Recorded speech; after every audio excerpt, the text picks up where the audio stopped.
The very first step in using CULearn is actually accessing it, and you access CULearn through a browser. So I'm going to go ahead and open up my browser. I'm using Firefox, and I'm going to type in the URL. The URL for CULearn is culearn.colorado.edu. And the first thing I see here is a window popping up telling me that I need to disable my pop-up blocker. I'm going to click OK on this message, and I also see a yellow warning bar at the top of my window saying that Firefox prevented the CULearn site from opening a pop-up. This button here allows me to go right to my preferences, and I can choose Allow Pop-ups for CULearn. Now that I've taken care of that message, I'm going to go down and do a full browser check. I do that by hovering over Browser Check and then clicking on Check Browser. This opens up a window that checks a few different things about my browser to make sure it's going to be compatible. I'm going to expand this and scroll down to make sure that everything is checking out with a green check mark. If something was incompatible, it would have a red X.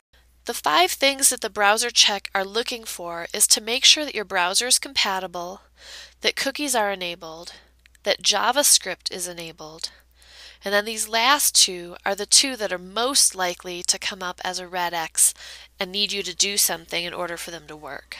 The pop-up blocker needs to be turned off, and you have to have the most recent version of Java. If anything comes up as a red X, there's going to be instructions here on what you need to do, so you won't be left in the dark. But it looks like my browser is ready to go. So I'm going to close this window, and I'm ready to log in. Now it's asking me a couple different things. It's asking me if I want to allow an applet to get access to my computer. What this is a Java message, and I'm on a Mac, so it looks a little differently than it would look for someone on a PC.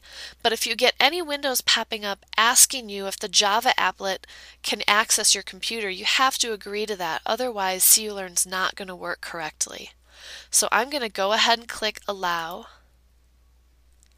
And then I notice I also have a bar on the top here asking if Firefox can remember my password. I don't ever like to let my browsers remember my passwords. I'd rather type them in myself. So I'm going to choose Never for this site.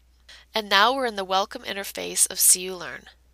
We'll talk more about this interface in the next video.